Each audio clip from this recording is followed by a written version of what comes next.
Assalamualaikum warahmatullahi wabarakatuh.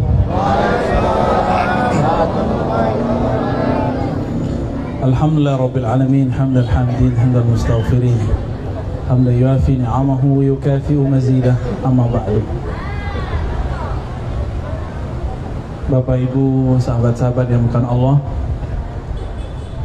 speakernya kuat ya? Maaf, suara saya lagi nggak bisa kuat ya. Tema kita insya Allah berkaitan tentang kemurnian akidah Ahlus Sunnah wal Jamaah.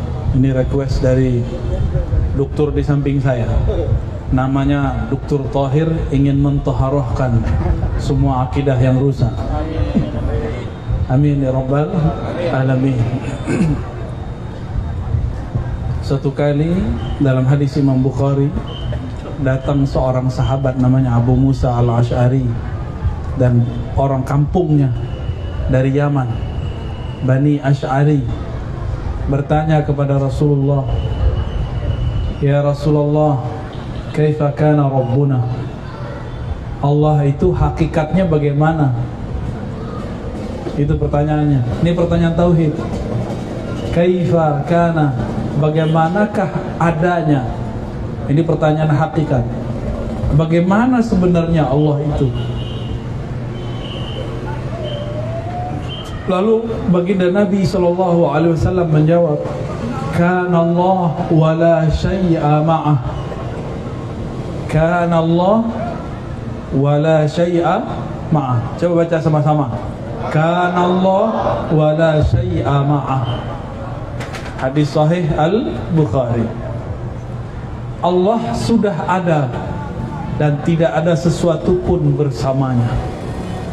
Tiada arsy, tiada langit, tiada bumi, tiada kita, bahkan tiada, kata tiada pun belum ada. Kata tiada pun belum ada.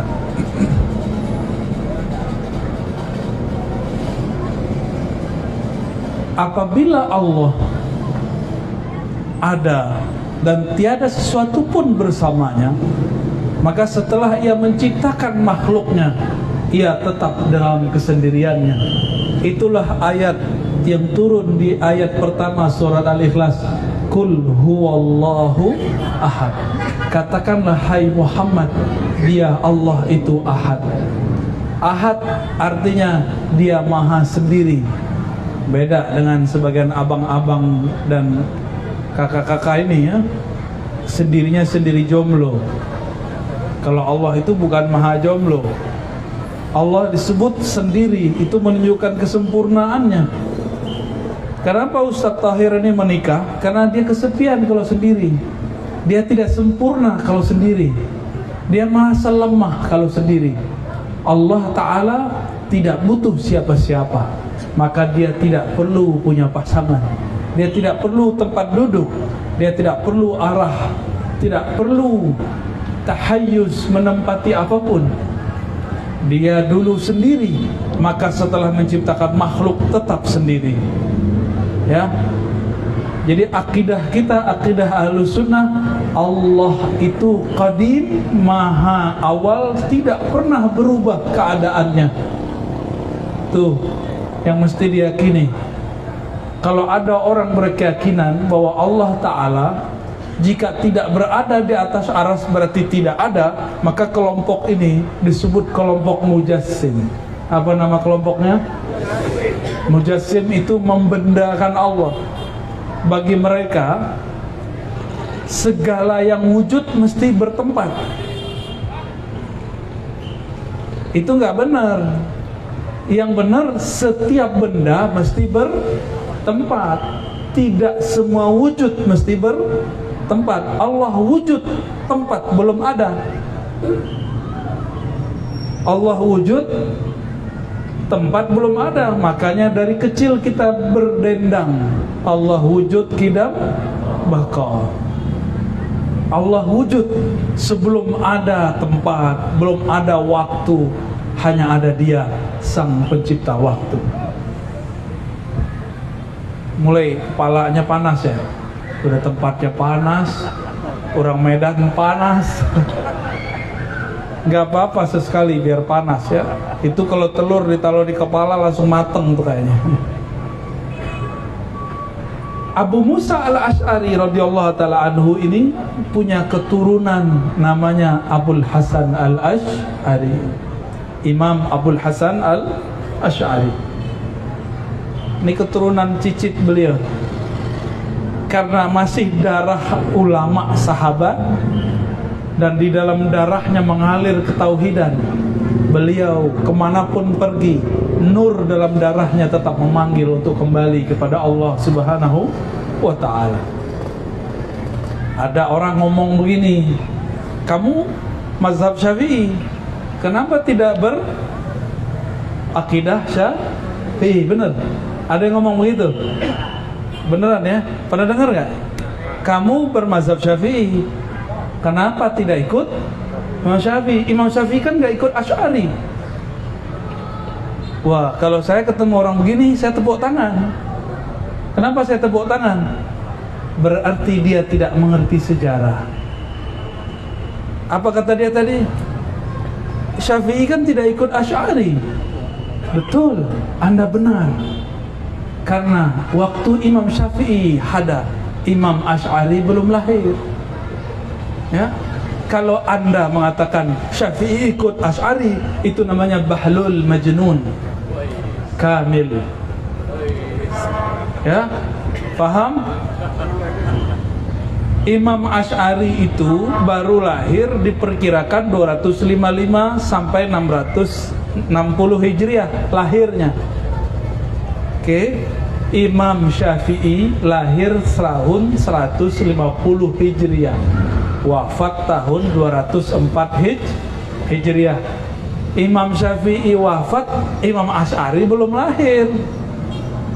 Jadi kalau ada yang nanya begitu, kita kasih pelajaran berdua nih, kamu saya ajarin sejarah ya. Kalau nggak ngerti sejarah, jangan debat dulu, jangan kasih pertanyaan bunuh diri. Itu namanya qatlun nafs, bunuh diri namanya ya. Tapi maklum, yang ditanya jamaah tidak mengerti sejarah. Akhirnya jamaah ini bingung juga. Iya juga ya, Syafi'i nggak ikut Asy'ari ya. Yang paling lucu, apa kata mereka? Nabi Muhammad nggak ikut Asy'ari. Itu adalah kepintaran yang sangat tolol ya. Kok ada orang mikir begitu? Kok ada orang mikir begitu? Kalau mau kritis yang benar ya, afala ta'khilun, gunakan akalmu dengan benar. Jangan asal-asal kritis, asal-asal mengkritik, nanti diketawakan orang. Tapi biasanya kalau ketemu orang begini, dia bakal menang sendiri. Benar Ustaz? Ini Ustaz Thohir biasa dikalahin mereka ini ya. Kata Imam Syafi'i, jika aku mendebat orang pintar pasti mereka kalah. Tapi jika aku mendebat orang jahil pasti aku kalah. Jadi kalau ketemu mereka pakai ayat fa'arid anil jahili, maka berpalinglah dari orang-orang yang jahil. Ya, jahil. Kalau ini jahil beneran. Baik. Imam Asy'ari waktu kecilnya pernah belajar kepada teman ayahnya. Ayahnya bernama Al-Imam Ismail. Nama teman ayahnya Al-Imam Zakaria Ibn Yahya As-Saji. Siapa nama teman ayahnya? Zakaria Ibn Yahya As-Saji. Bukan saji menyajikan, bukan, namanya Saji. Imam Zakaria Ibn Yahya As-Saji adalah murid Imam Ahmad bin Hanbali, murid dari Imam Al-Qarabisi. Mereka berdua ini adalah murid terbaik Imamuna Imam Syafi'i. Sudah kebayang hubungannya? Sudah terbayang hubungannya?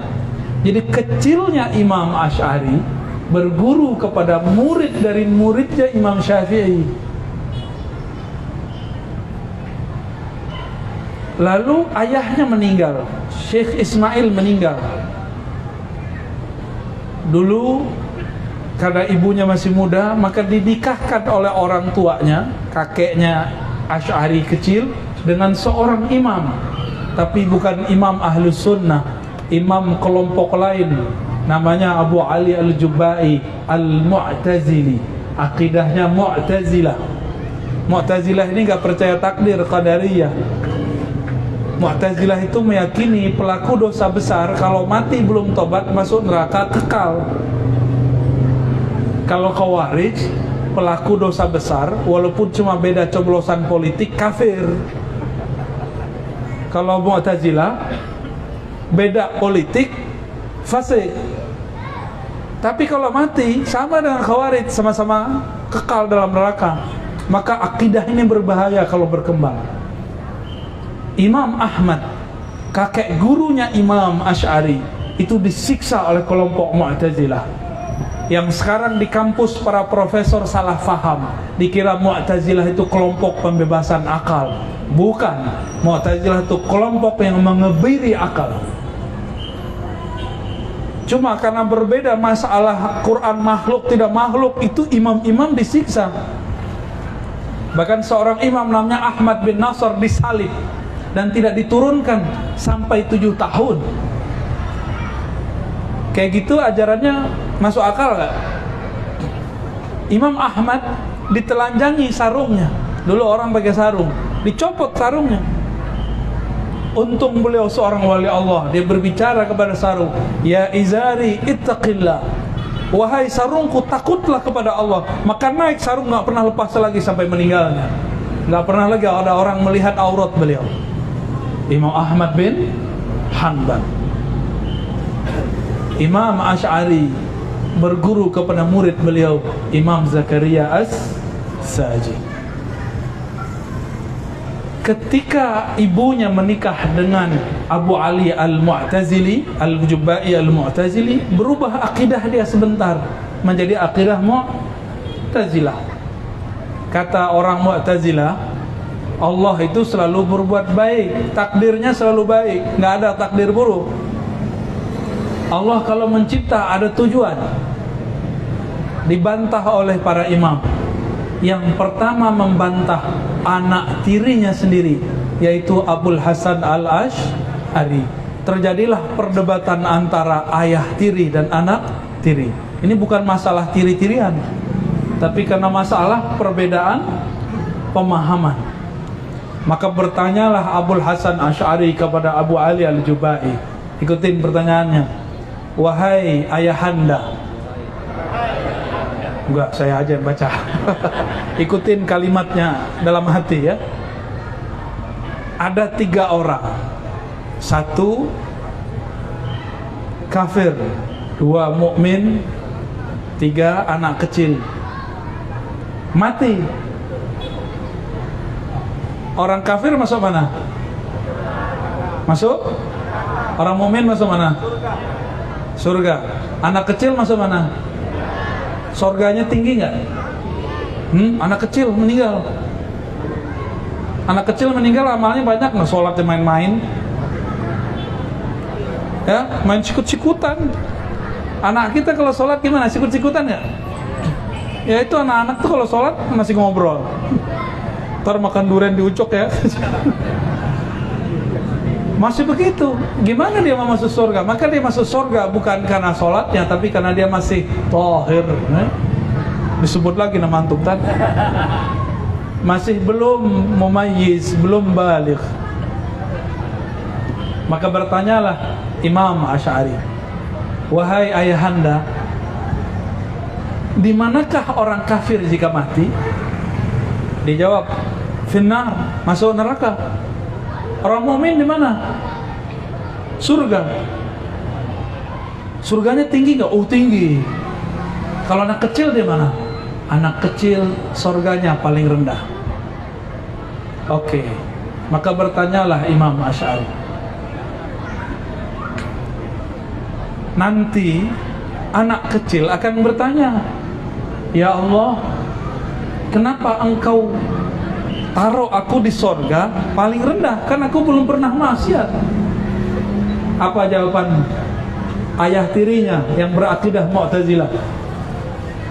Aku tahu jika engkau nanti dewasa pasti mati kafir, jadi aku matikan engkau sebelum dewasa.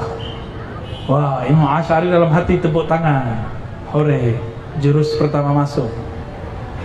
Apa kata Imam Asy'ari? Wahai ayahanda, kalau begitu nanti orang kafir protes.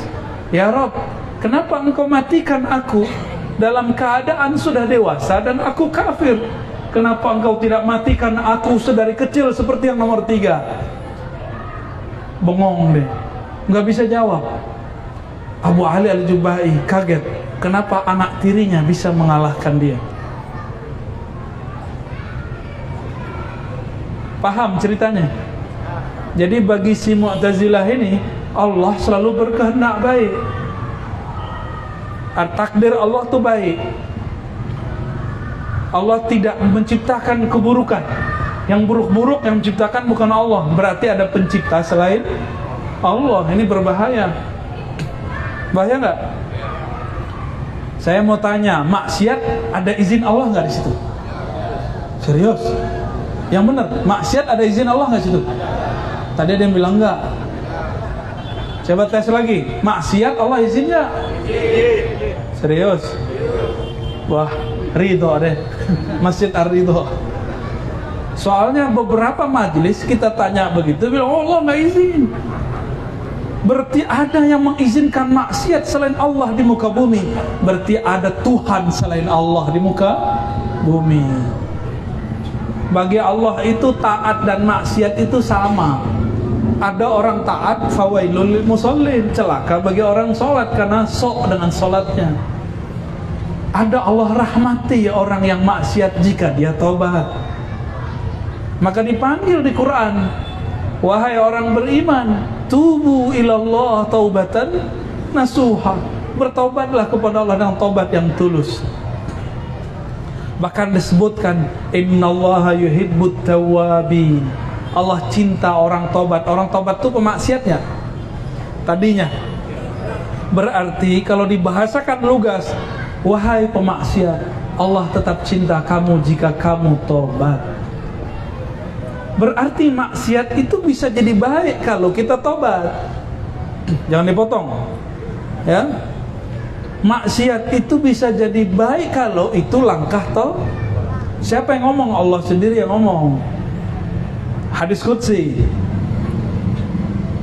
Ya, apa kata Allah? Ya Bani Adam, wahai anak manusia, jika engkau tidak berdosa, maka Allah akan datangkan sekelompok kaum yuznibun fayastaghfiruna, lalu mereka minta ampun, mereka banyak dosa, mereka melakukan maksiat, lalu mereka minta ampun kepada Allah, fayaghfiru lahum, lalu Allah mengampuni mereka. Allah punya nama Ghaffar, Ghafur, benar nggak? Tawwab, Rauf, Rahim. Ada pasangan ayat Ghafurur Rahim. Ini ada rahasia. Rahman itu kasih Allah untuk semua makhluk. Tapi kalau Rahim, kasih Allah untuk kekasihnya. Rahim, kasih Allah untuk kekasihnya. Kekasihnya disebut wali Allah. Selain Nabi, kekasih Allah terjamin gak dari dosa? Selain Nabi, yang terjamin dari dosa siapa? Cuma Nabi. Selain Nabi, wali-wali Allah tidak dijamin dari dosa. Maka mereka pasti dosa seperti kita. Oke? Sedangkan kelompok Mu'tazilah mengatakan apa? Allah tidak berkehendak. Tidak ada takdir buruk dalam kehendak Allah. Berarti keburukan itu diciptakan oleh manusia sendiri. Maka mereka ini sudah lebih parah daripada Majusi. Majusi Tuhannya cuma dua, Tuhan cahaya, Tuhan kegelapan, Tuhan kebaikan, Tuhan keburukan. Sedangkan bagi Mu'tazilah, setiap manusia menciptakan perbuatannya sendiri. Inilah bahayanya. Berarti Tuhannya lebih banyak. Benar. Inilah kritik Imamuna Abul Hasan Al-Asy'ari. Orang bisa ngeritik begitu, cerdas nggak tuh orang? Ya, langsung Abu Ali Al-Jubba'i terdiam, tidak bisa berkalam. Maka Imam Asy'ari langsung berdiri, dia pegang jubahnya, dia copot. Apa kata dia? Sebagaimana aku membuang jubahku ini, begitulah aku membuang akidah ayah tiriku, Abu Ali Al-Jubba'i. Di saat itu beliau cari lagi guru tuanya, ternyata masih hidup, Imam Zakaria Ibn Yahya As-Saji, dan seorang sufi, Imam Junaid Al-Baghdadi. Jadi beliau ini murid daripada sufi. Ada lagi murid dari Junaid namanya Ruwain. Imam Asy'ari berguru juga kepada sufi bernama Ruwain.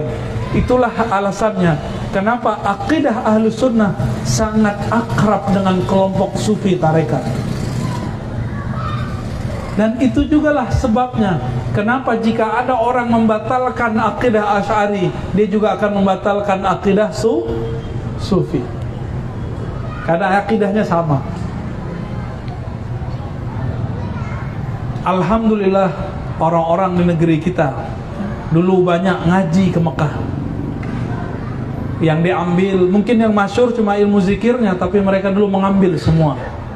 Di sini ada Al-Wasiliyah, Ustaz ya? Ada. Wasiliyah Tarbiyah Islamiyah itu kan sama. Itu pendiri-pendirinya langsung belajar ke Mekah, ngaji kepada Syekh Ahmad Khatib Al-Minangkabawi. Syekh Ahmad Khatib ini seorang mufti di Mekah, bermazhab Syafi'i, akidah Asy'ari, dan dia mursyid tarekat Khalwatiyah Ba'lawiyah. Tapi ada orang nggak tahu sejarah. Itu message saya, apa kata dia?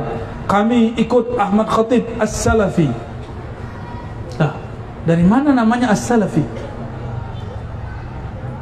Itu adalah tuduhan buhtanun azim. Seandainya Syekh Ahmad Khatib hidup, dia akan menolak dan memarahi orang ini. Kenapa?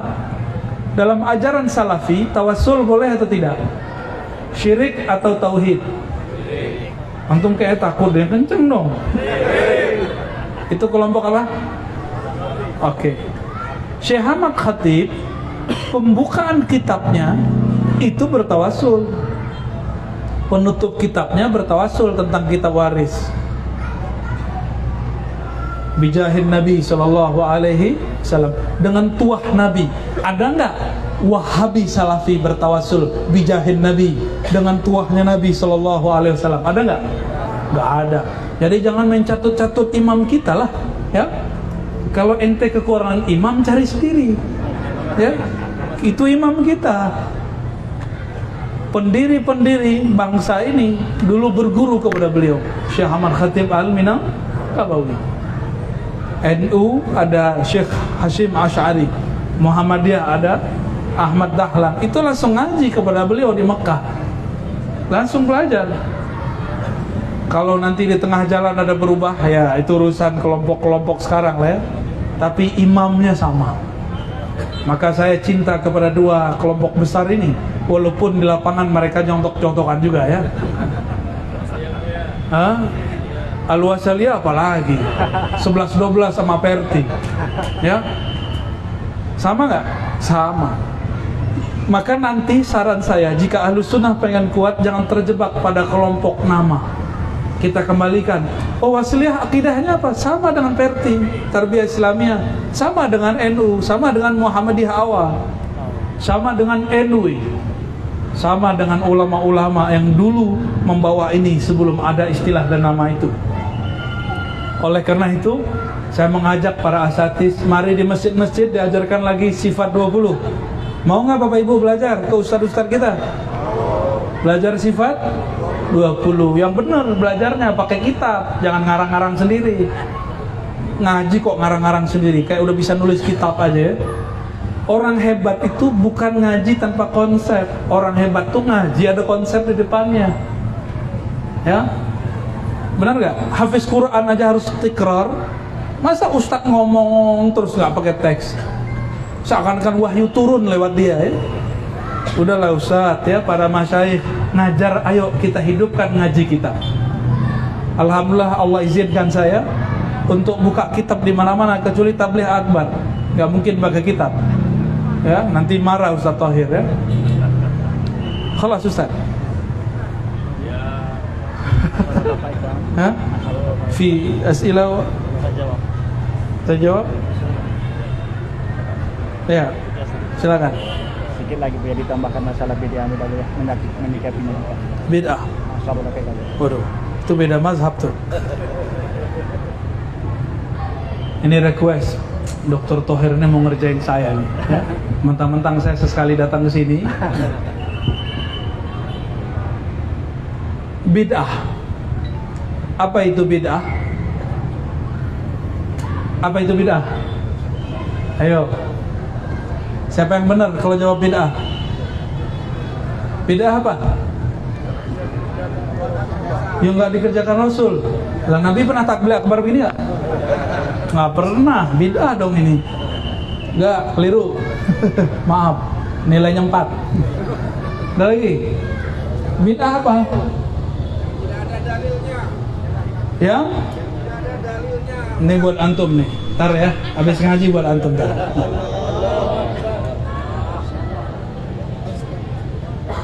Istighfar langsung. Yang tidak ada dalilnya, bukan yang tidak dikerjakan Nabi. Nabi pernah baca Quran pakai mushaf nggak? Nggak pernah. Terus kenapa kita baca Quran pakai mushaf? Karena emang nggak hafal ya. Jujur aja nggak hafal. Nabi pernah zikir pakai alat tasbih nggak? Antum pakai alat tasbih, bid'ah nggak? Nabi pernah pakai kopiah hitam nggak? Bid'ah dong. Apalagi yang merah nih ya. Ini kopiah Aceh ya? Ini bid'ah semua nih. Nabi pakai serban, ente pakai kopiah, lalu bid'ah semua. Nggak begitu cara memahami bid'ah. Bid'ah itu sesuatu yang tidak ada dalilnya. Dalil ada 4 yang disepakati: Quran, Sunnah, Ijma', Qiyas. Baru belajar kullu bid'atin dolalah. Setiap bid'ah itu sesat. Dia belum khatam Sahih Bukhari. Baru belajar kullu bid'atin dolalah. Udah berani nyalah-nyalahin orang kayak beliau ini udah ngaji sekian tahun. Kalau ada dalilnya, meskipun Nabi tidak buat, berarti dia tidak bid'ah. Apa contohnya nih? Nabi pernah kumpulkan Quran nggak? Dalam riwayat yang sudah masyhur sering saya bahas juga, Sayyidina Umar datang kepada Sayyidina Abu Bakar. Apa kata beliau? Wahai Khalifatul Rasul, kumpulkanlah bahan-bahan Al-Quran. Apa jawaban beliau? Apa jawaban Abu Bakar? Hal taf'al ma lam yaf'alhu Rasulullah sallallahu alaihi wasallam. Sama kayak tadi antum ngomong, apakah engkau lakukan yang Nabi tidak lakukan? Jadi versi Abu Bakar, kalau melakukan yang Nabi tidak lakukan disebut dengan bid'ah. Abu Bakar. Umar bilang apa? Enggak. Wahai Abu Bakar, jika ulama-ulama yang sedang berjuang ini mati fisabilillah, lalu Quran, nanti siapa yang meneruskan? Kata Abu Bakar, enggak. Apakah engkau akan buat yang Nabi tidak buat? Umar ulang lagi, kalau kita mati, mereka mati, nanti anak cucu kita siapa yang akan mengerti Al-Quran? Baru Abu Bakar sadar, baru ganti faham. Berarti Umar menganggap bid'ah itu sesuatu yang tidak ada nilai baiknya, maslahatnya. Itu Sayyidina, jika ada maslahatnya walaupun Nabi tidak buat, maka tidak disebut bid'ah. Paham? Jadi bid'ah itu bukan yang Nabi tidak lakukan. Jadi kalau masih ada yang ngomong begitu, udah tutup aja telinga ya. Tutup telinga aja sama dia. Kalau mau debat, ayo pakai kitab gundul kita ya. Mungkin dia kitab gundul aja gak punya ya, kecuali Iqra. Ada juga yang punya tapi salah baca. Giliran kayak gitu gak mau baca kitab imam dia. Imam dia bernama Ibnu Taimiyah rahimahullah. Judul kitabnya Iqtida' Shiratal Mustaqim. Ada juga di Majmu' Fatawa, ada di Al-Fatawa Al-Kubra. Ibnu Taimiyah mengatakan bid'ah itu yang tidak ada dalil syar'inya. Bahkan beliau itu masih tidak mengatakan bid'ah jika ada ulama mazhab yang menganggap itu tidak bid'ah. Itu sebabnya beliau tidak membid'ahkan Maulid Nabi sallallahu alaihi wasallam kecuali di dalamnya ada kemungkaran. Tapi sekarang yang ngaku ikut Ibnu Taimiyah gimana? Membid'ahkan Maulid Nabi enggak? Dan saya kasih tahu Bapak Ibu, ini tidak akan berhenti. Tahun depan akan tambah parah, tahun berikutnya akan tambah parah, tambah parah, tambah parah. Maka para asatidz nyalinya harus agak gedean dikit. Bukan sombong, bukan, beraninya harus lebih berani. Dan antum umat siap nggak kawal para asatidz? Ya, ustadznya biar nggak jadi penakut, biar nggak ditumpahkan kepada tamu kayak saya ini bahas-bahas beginian, ya. Jadi nyalinya harus agak dikit, takut itu kepada Allah Subhanahu wa ta'ala. Ya. Kayaknya mulai semangat. Tinggal panggungnya roboh ini. Baik, khalas ya. Apa lagi? Baik. Bapak Ibu yang mulakan Allah, mungkin tidak bisa lama-lama karena baru turun pesawat udah langsung disiksa sama Ustaz Tahir ya. Langsung dibawa. Tapi saya senang ya. Semoga umat Islam Ahlus Sunnah di Sumatera Utara dikuatkan oleh Allah SWT. Ulama-ulamanya dijaga oleh Allah. Para habaibnya tambah makmur, tambah senang, tambah pede berdakwah. Amin ya rabbal alamin. Untuk yang hadir, mari kita bacakan semuanya surah Al-Fatihah. A'udzubillah. Iya.